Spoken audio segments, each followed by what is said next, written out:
انس رضی اللہ تعالی عنہ عن النبی صلی اللہ تعالی علیہ وسلم قال، حضرت انس رضی اللہ تعالی عنہ فرماتے ہیں کہ اللہ کے رسول صلی اللہ تعالی علیہ وآلہ وسلم نے ارشاد کیا، ثلاث من کن فیہ وجد حلاوت الایمان، کہ جس شخص میں تین چیزیں پیدا ہو جائیں، تین چیزیں جس میں پائی جائیں، تین اوصاف کا جو حامل ہو جائے تو اسے ایمان کی مٹھاس میسر آئے گی، اسے ایمان کی لذت اور مٹھاس اللہ تعالیٰ عطا فرما دے گا۔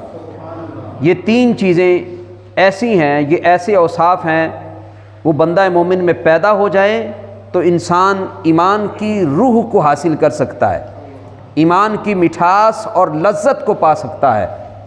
اب رسول پاک علیہ الصلوۃ والسلام نے ان تینوں چیزوں کو آگے بیان کیا، لیکن پہلے یہ بات سمجھے کہ ایمان ایک الگ چیز ہے اور ایمان کی مٹھاس ایک الگ چیز ہے۔ جس طرح یوں سمجھے کہ شکر ایک الگ چیز ہے اور شکر کی مٹھاس یہ ایک الگ چیز ہے۔ اب ایک آدمی ہے، وہ شکر کھاتا ہے تو اس کی وہ مٹھاس منہ میں فیل کرتا ہے، محسوس کرتا ہے، لیکن ایک ایسا آدمی ہے جو بیمار ہے، بخار ہے، بخار کی وجہ سے اس کے منہ میں کڑواہٹ ہے، اب وہ چاہے شکر کھائے یا کچھ اور کھائے، اس کو جو بھی چیز کھائے گا اس کی کڑواہٹ محسوس ہوگی، مٹھاس محسوس نہیں ہوگی، حالانکہ وہ شکر کھا رہا ہے لیکن شکر کا وہ ذائقہ نہیں حاصل کر پا رہا۔ وجہ کیا ہے؟ وجہ یہ ہے کہ وہ بیمار ہے۔ تو اسی طرح ہر بندہ مومن جو ایمان والا ہے، وہ ایمان والا تو ہے، ایمان تو ہے ہی ہے، لیکن کیا ایمان کی مٹھاس بھی اس کے پاس ہے؟ ایمان کی لذت اور مٹھاس بھی اسے میسر ہے یا نہیں؟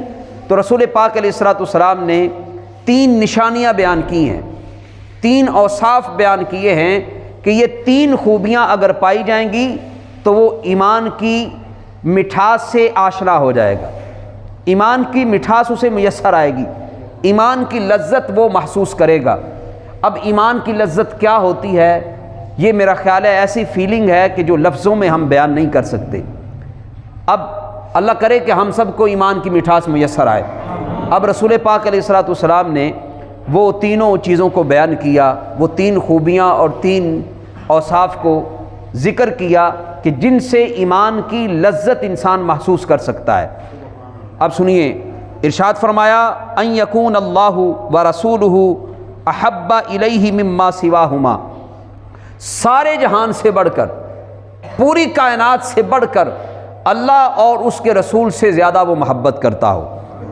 یعنی اگر ہمیں دنیا سے محبت ہے، دنیا والوں سے محبت ہے، اس کائنات کے اندر جو اشیاء ہے ان سے محبت ہے، تو وہ اللہ اور اس کے رسول کی وجہ سے ہے۔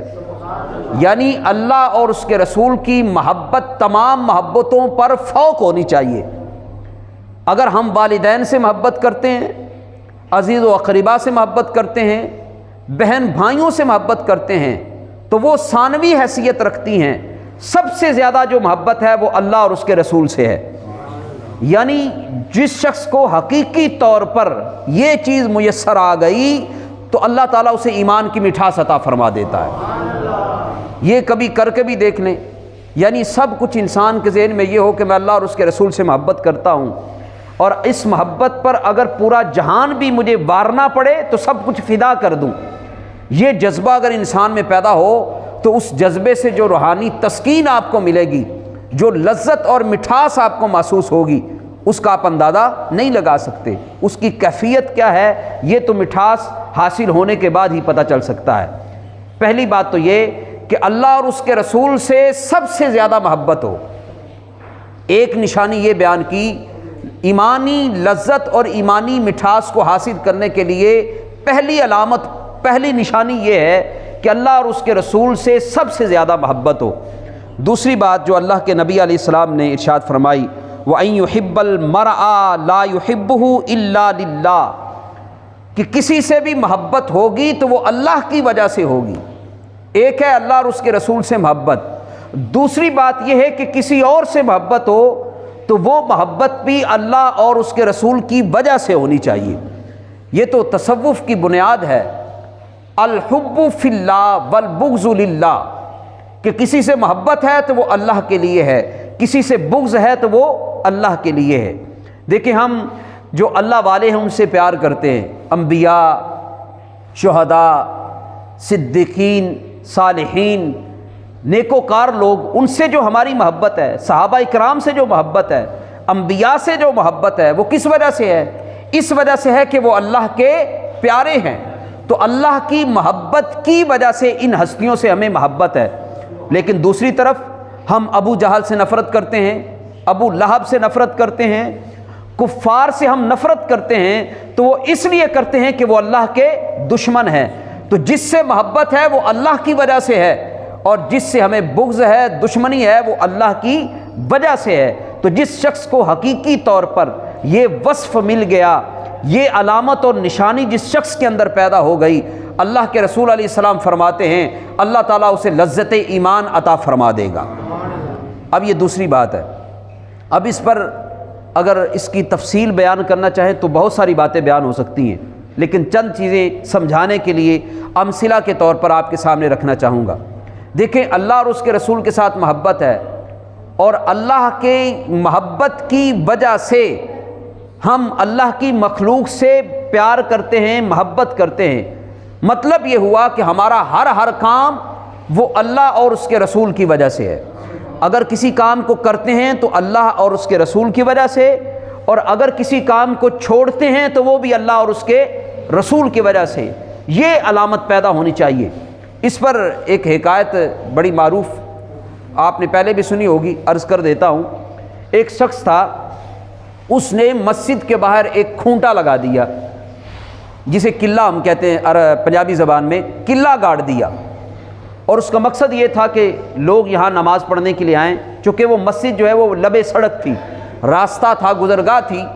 تو اس نے اس ارادے سے وہ کھونٹا لگایا، وہ قلعہ لگایا کہ لوگ یہاں آتے ہیں، گھڑ سوار ہوتے ہیں یا پھر ان کے پاس اونٹ ہے، جو بھی سواری تھی اس دور کی، تو اپنی سواری کو اس کھونٹے کے ساتھ باندھ کر وہ اطمینان سے نماز پڑھ سکے۔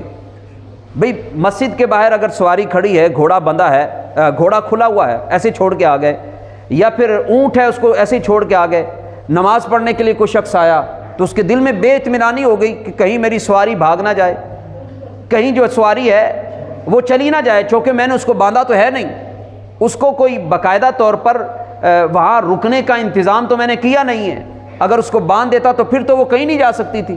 تو دل میں ایک بے قراری سی ہوتی ہے۔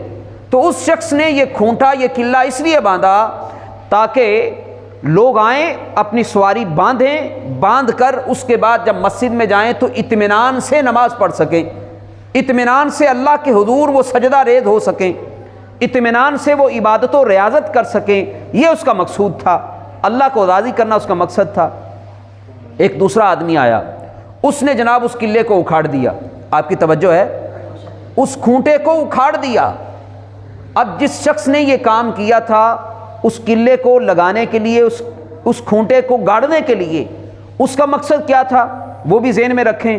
اور جس نے اکھاڑا، اس نے یہ اکھاڑا کیوں، اس نے کیوں اکھاڑا؟ اب اس کی بھی ایک وجہ تھی۔ اب بہرحال ایک آدمی نے قلعہ گاڑا، دوسرے نے اکھاڑ دیا۔ اب یہ مسئلہ جو ہے ایک شیخ کے پاس چلا گیا، غالباً وہ دونوں حضرات اس شیخ کے مرید تھے، اور عرض کیا گیا کہ حضرت یہ کیا مسئلہ ہے، ایک آدمی نے کھونٹا گاڑا ہے، قلعہ گاڑا ہے، اور دوسرے نے آ کر اکھاڑ دیا۔ وہ صاحب کشف تھے، انہیں معلوم تھا کہ گاڑنے والے نے یہ قلعہ گاڑا کیوں ہے، یہ کھونٹا گاڑا کیوں ہے، اور جس نے اکھاڑا ہے اس کو، جس نے وہاں سے ختم کیا اس کو، اس نے اس کو اکھاڑا کیوں ہے، وجہ کیا ہے۔ وہ صاحب کشف آدمی تھے۔ خیر انہوں نے وہ پبلک کے سامنے، عوام کے سامنے اس شخص کو بلایا جس نے وہ کھونٹا گاڑا تھا، پوچھا بھئی تم نے یہ کام کیوں کیا؟ اس نے وضاحت دی کہ جناب میں نے یہ کام اس لیے کیا ہے کہ لوگ آتے ہیں اپنی سواریوں کو یہاں وہ کھڑا کر کے نماز پڑھتے ہیں، تو میں نے محسوس کیا کہ ایسی صورت کے اندر ایک بے قراری سی ہوتی ہے کہ کہیں سواری غائب نہ ہو جائے، تو میں نے کھونٹا اس لیے گاڑا تاکہ لوگ آئیں، اپنی سواری کو باندھیں، باندھ کر وہ اطمینان سے نماز پڑھ سکیں، میں نے تو اس مقصد کے لیے گاڑا ہے۔ تو اب وہ شیخ مخاطب ہوئے عوام الناس سے اور فرمایا کہ مجھے یہ بتاؤ کہ اس شخص نے جو کام کیا ہے یہ درست کیا ہے یا نہیں، آپ بتائیں کہ یہ کام ٹھیک تھا یا نہیں۔ ٹھیک ہے، تو اس پر ثواب اسے ملنا چاہیے یا نہیں ملنا چاہیے؟ ملنا چاہیے۔ اب دوسرے شخص کو بلایا اور اس سے پوچھا بھئی تم نے یہاں سے قلعے کو اکھاڑا کیوں ہے؟ تم نے یہ جو کھونٹا لگایا تھا اس کو ختم کیوں کر دیا، اکھاڑ کیوں دیا، وجہ کیا تھی؟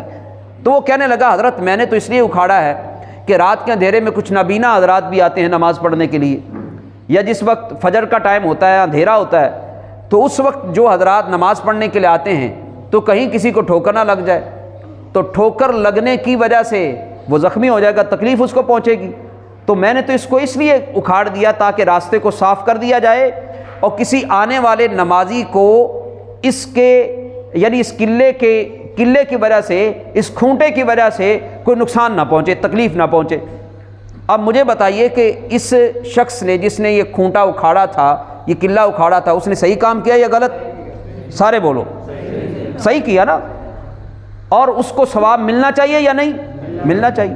اب دیکھیں اس نے قلعے کو گاڑا، اس نے قلعے کو اکھاڑ دیا، اس نے کھونٹے کو گاڑ دیا، دوسرے نے اکھاڑ دیا، دونوں نے کام ٹھیک کیا، مگر دونوں کی نیت ٹھیک تھی، دونوں کی نیت ہے تو نیت کے ٹھیک ہونے کی وجہ سے دونوں اپنے اپنے مقام پر ثواب کے مستحق ہیں، دونوں درست ہیں، دونوں کی نیت یہ تھی کہ اللہ راضی ہو جائے، میں یہ کام اللہ کے لیے کر رہا ہوں، ان صلاتی و نسکی و محیایا و مماتی للہ رب العالمین، ہماری تو زندگی اور موت ہے ہی رب العالمین کے لیے۔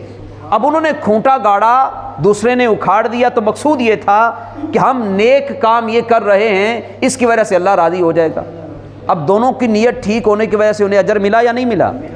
لیکن یہی ایک شخص اگر کوئی ایسا کام کرتا ہے کہ جو بظاہر نیکی کا کام ہے، جس طرح یہ میں نے مثالیں دی، اور اس کے اندر اگر اس کی نیت کے اندر فطور ہو، یعنی جس نے گاڑا اگر اس نیت سے گاڑا ہوتا کہ جو بھی نمازی آئیں گے ٹھوکر کھائیں گے، انہیں تکلیف پہنچے گی، اگر کسی نے اس نیت سے گاڑا ہوتا اسے ثواب ملتا یا گناہ ملتا؟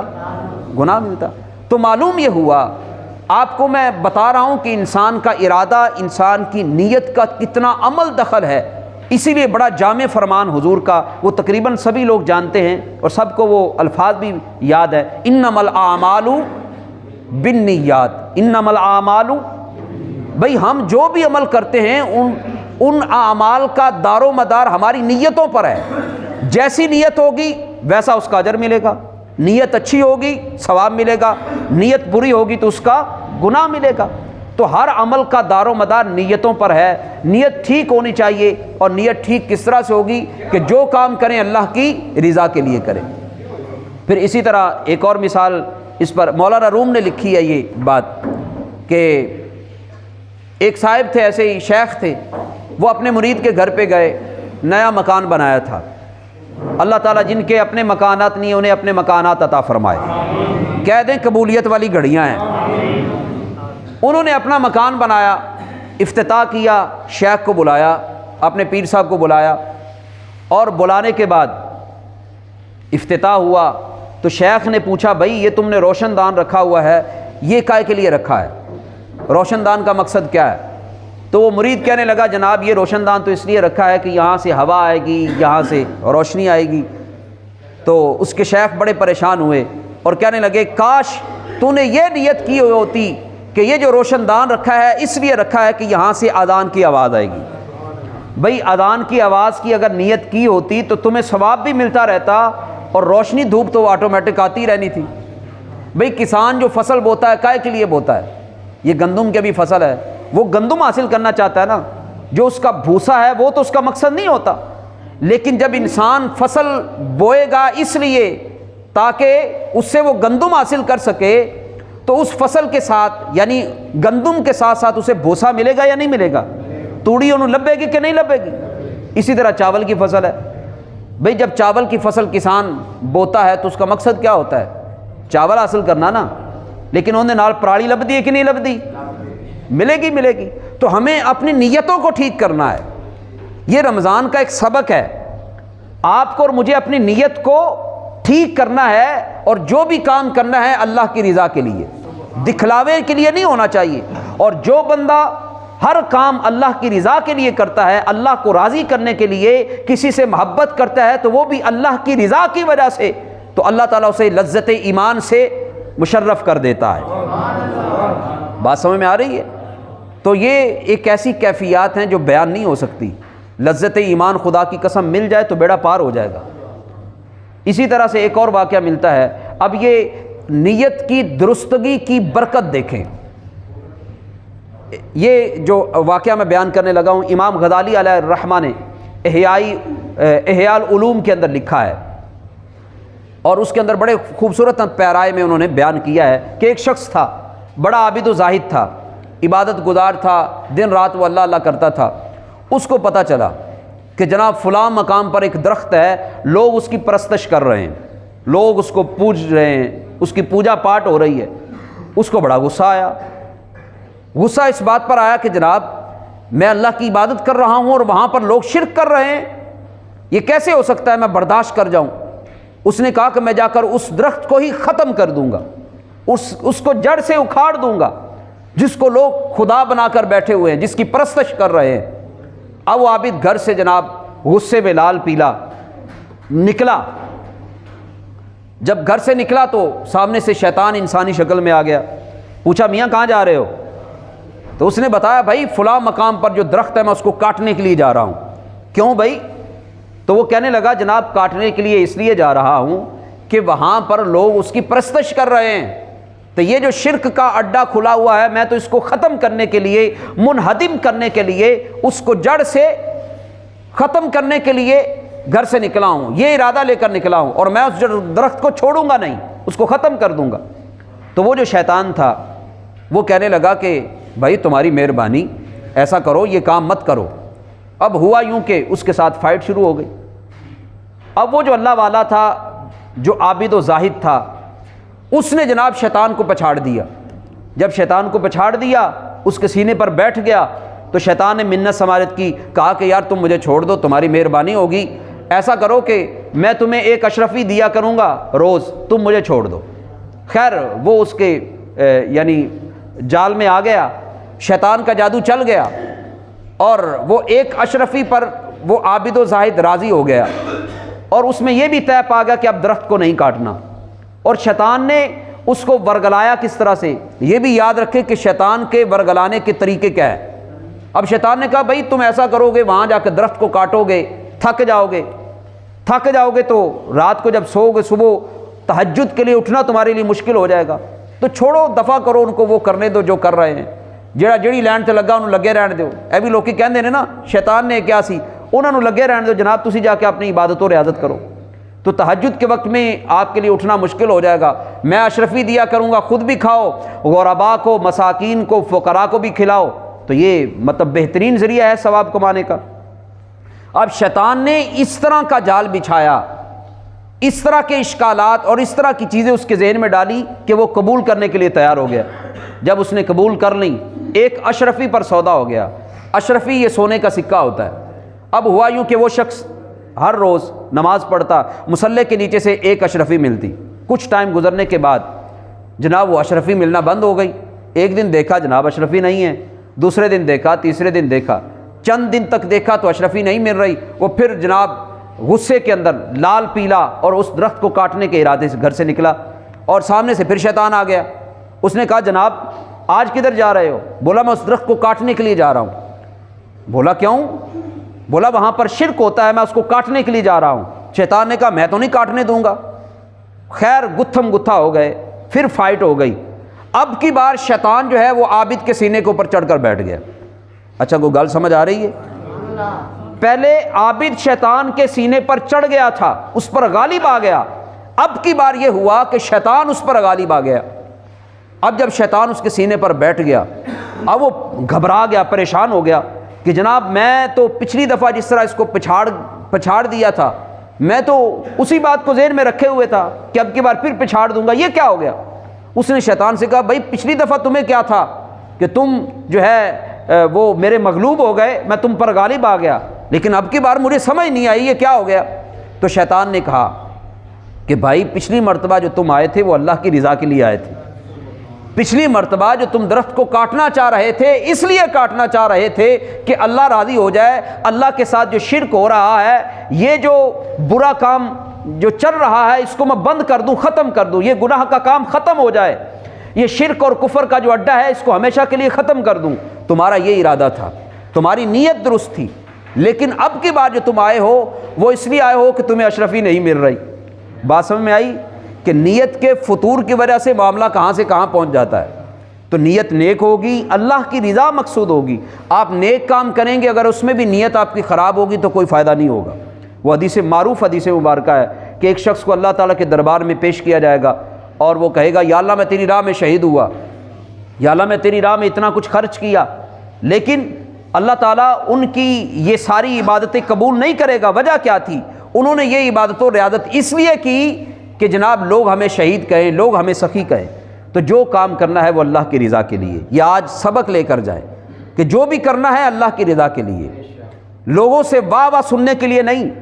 ہمارے ہاں جناب عمرے کے ٹکٹ ہوتے ہیں محافل کے اندر، یہ میں مثال اکثر اس لیے دیتا ہوں کہ یہ سمجھنا ذرا آسان ہے، اور بہت سارے کام ہوتے ہیں، ویلفیئر جناب وہ فلاں یہ کام کر رہی ہے، لوگوں کو دکھا رہے ہیں جناب یہ آٹا بانٹا جا رہا ہے، جناب والا یہ ہم لوگوں کو راشن دے رہے ہیں، اس پر جناب باقاعدہ فوٹو سیشن ہوتا ہے اور اس کے بعد فیس بک پہ اپلوڈ کیا جاتا ہے۔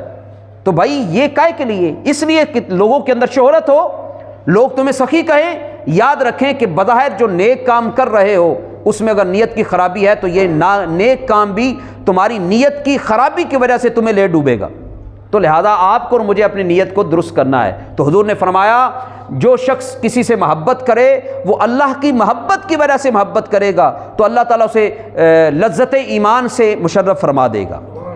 پھر تیسری بات ارشاد فرمائی، چونکہ ٹائم بھی قریب ہو گیا ہے، تیسری بات یہ ارشاد فرمائی کہ جو شخص ایمان پر اس طرح سے ڈٹا رہے، کفر میں جانا اسی طرح ناپسند کرے،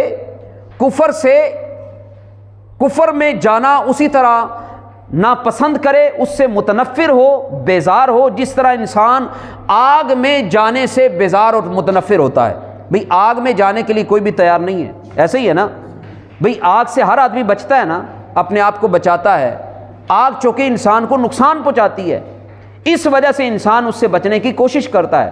تو جس طرح انسان کو آگ میں جانے سے نفرت ہے، جس طرح انسان آگ میں جانا پسند نہیں کرتا، اسی طرح کفر میں جانا جو شخص پسند نہ کرے، یعنی اتنی نفرت ہو کفر میں جانے سے، کفر کے اندر جانا آگ کی طرح اس کو برا لگتا ہو، جو شخص اس طرح کا ایمانی جذبہ لیے ہوئے ہے اللہ تعالیٰ اسے لذت ایمان عطا فرما دیتا ہے۔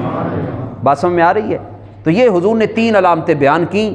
اللہ اور اس کے رسول سب سے زیادہ محبوب ہوں پوری کائنات سے بڑھ کر۔ اگر ہمیں والدین سے محبت ہے، عزیز و اقربا سے، دوست احباب سے، اساتذہ سے، اولیاء سے، انبیاء سے، شہداء سے، تو کس وجہ سے؟ کہ وہ اللہ کے بندے ہیں، اللہ کی وجہ سے یہ محبت ہے۔ اور جو ہمیں نفرت ہے تو وہ اس وجہ سے ہے کہ وہ اللہ کے دشمن ہیں، ابو لہب، ابو جہل، دیگر کفار۔ تو جب یہ جذبہ انشاءاللہ دل میں پیدا ہوگا تو اس جذبے کی برکت سے وہ لذت ملے گی کہ جس کو ہم بیان نہیں کر سکتے۔ اللہ تعالیٰ آپ کو اور مجھے لذت ایمان سے مشرف کرے، اور نبی پاک علیہ الصلوۃ والسلام کی یہ جو مبارک حدیث ہے اس کے مطابق عمل پیرا ہونے کی توفیق رفیق بخشے۔